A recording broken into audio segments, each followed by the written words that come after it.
ครับท่านผู้ชมกลับมาพบกันอีกครั้งทางสาว Extreme Channel สำหรับวันนี้เราจะมาพบกันในช่วง Tip and Trick ช่วงเนื้อหาสาระแนะนำเทคนิควิธีการใช้งานฟังก์ชันของผลิตภัณฑ์เครื่องเสียงติดรถยนต์รูปแบบต่างๆเพื่อให้ท่านผู้ชมสามารถที่จะ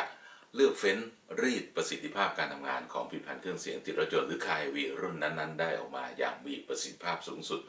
วันนี้เราจะมารู้จักกับเทคนิคการใช้งานฟังก์ชันของ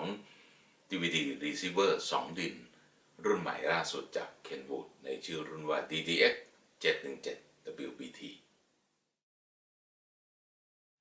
สำหรับในวันนี้เราจะมารู้จักวิธีการตั้งค่าฟังก์ชัน Sound Effect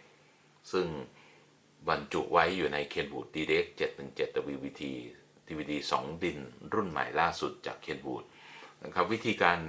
ที่จะเข้าใช้งานฟังก์ชันนี้นะครับเมื่อท่านเปิดเครื่องอยู่กดปุ่มเมนูไปที่ Setup นะฮะไปที่แท็บ Audio เจอเมนู Sound Effect กด Enter 1 ครั้ง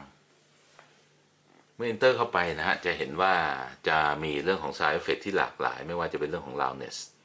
ครับ Loudness ก็ปรับค่าได้นะครับ Low Mid High แล้วก็ Off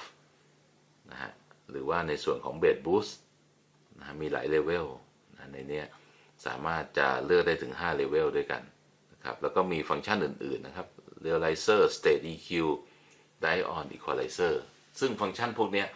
นะครับแนะนำท่านผู้ชมว่าอาจจะเลือกปรับกับ Loudness กับ Bass Boost ก่อนเพราะว่าฟังก์ชันพวกนี้นั้นจะเป็นตัวที่ใช้เป็นส่วนควบนะฮะแต่ว่าอย่างไรก็ตามนะจะเห็นได้ว่า Kenwood เองออกแบบมาให้อย่างหลากหลายเพื่อให้ท่านสะดวกในการเลือกปรับตั้งค่าสนามเสียงได้ตามต้องการครับก็คงจะเห็นแล้วนะครับว่าฟังก์ชันของ DDX 717 WBT นั้นมีความหลากหลายและที่สำคัญใช้ประโยชน์ได้เป็นอย่างดีและเหนือสิ่งอื่นใดฟังก์ชันของ DDX 717 WBT นั้นใช้งานไม่ยากเลยใช่ไหมครับท่านผู้ชมติดตามกับเราได้ใหม่ทาง Sound Extreme Channel สำหรับวันนี้ลาไปก่อนสวัสดีครับ